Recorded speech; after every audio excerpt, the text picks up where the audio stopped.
So this is how you can convert your iPad into a laptop. Okay, at first we need to begin by having some sort of keyboard and a case for it, because obviously an iPad is just the screen and you can hold it in your hand as a tablet, but for a laptop experience, you will need a keyboard and a stand for it. So many options to go with, and it also depends on the model that you have. For instance, the iPad mini doesn't feature that many keyboard options, but the iPad Pro, which I have right here, has a keyboard from Apple available to it.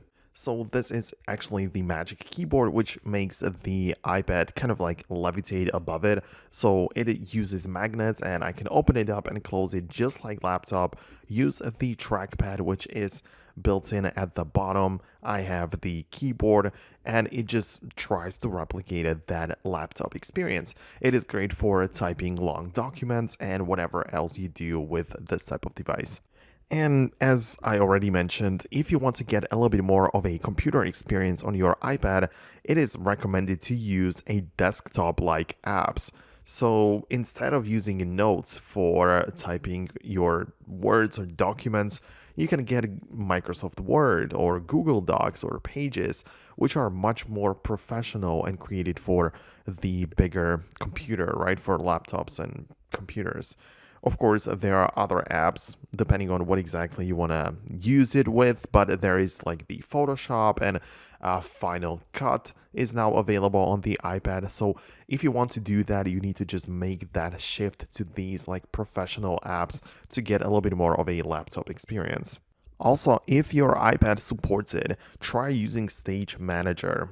Stage Manager is essentially a feature where you can create your ideal workspace, and you can multitask by having some open windows on the left panel, and you just switch in between them, right? So it just makes it a little bit easier to switch in between the open apps. It's not like just one app is taking up the full screen like on the iPhone, but it is getting closer to the macOS experience.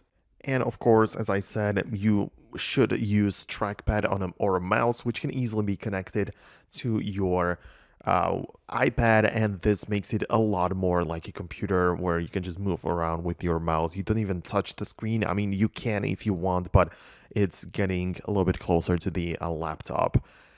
As you of course know, you will not be able to install macOS on your iPad. It just doesn't work that way. You will need to stick with the iPad OS. So we can only get so close to the Mac until the difference will simply be always there. So, you will never be able to turn it into an actual Mac computer, but you can do these things in order to at least get closer. So let me know below in the comments what you think about it. Hit the thumbs up on the video, subscribe below, and I'm gonna catch you in the next tutorial in the future.